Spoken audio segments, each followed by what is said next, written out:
ఏపీలో ration door డెలివరీకి మంగళమేనా? వైఎస్ఆర్సీపీ ప్రభుత్వం ఎంతో ప్రతిష్టాత్మకంగా పేదల కోసం ప్రారంభించిన ఇంటింటి రేషన్ పంపిణీకి కూటమి ప్రభుత్వం ఫుల్ స్టాప్ పెట్టబోతోందా? ఇందుకు బదులుగా పూర్తిగా రేషన్ షాపుల ద్వారానే సరుకులు పంపిణీ చేయాలని ఆలోచిస్తోందా? మంత్రుల వ్యాఖ్యలు ఇందుకు బలం చేకూరుస్తున్నాయా? Let's watch. ఇంటింటికి రేషన్ దేశంలోనే మొట్టమొదటిగా జేపీలో వైఎస్ఆర్సీపీ పాలనలో అమలైన కార్యక్రమం ఇది. ప్రజల నుంచి విశేష స్పందన వచ్చిన ఈ కార్యక్రమాన్ని కొనసాగించకూడదని ఇంటింటికి రేషన్ పంపిణీపై పౌర సరఫరాల శాఖ మంత్రి నాదెండ్ల మనోహర్ ఉన్నతాధికారులతో చర్చించారు. రాష్ట్ర వ్యాప్తంగా 9,260 రేషన్ వాహనాల కొనుగోలు ద్వారా కార్పొరేషన్పై 1,500 కోట్ల రూపాయల భారం పడిందన్నారు.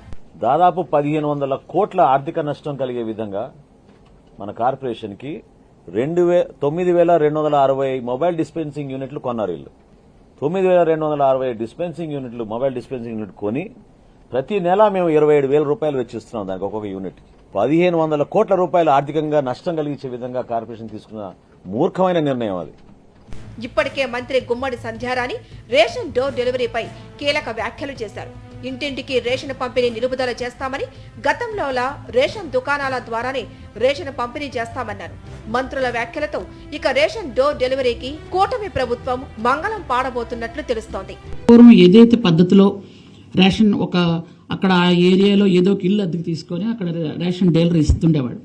అదే పద్ధతి వైఎస్ఆర్సీపీ ప్రభుత్వం 2019లో అధికారం చేపట్టే వరకు కూడా రేషన్ దుకాణాల ద్వారానే సరుకుల పంపిణీ జరిగేది.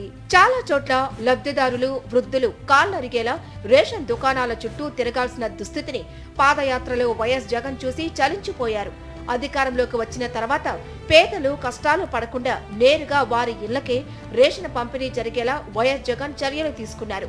దేశంలో ఏ రాష్ట్రంలోనూ లేని విధంగా తొలిసారిగా ఆంధ్రప్రదేశ్లో రేషన్ డోర్ డెలివరీకి 2021 జనవరి 21న శ్రీకారం చుట్టారు.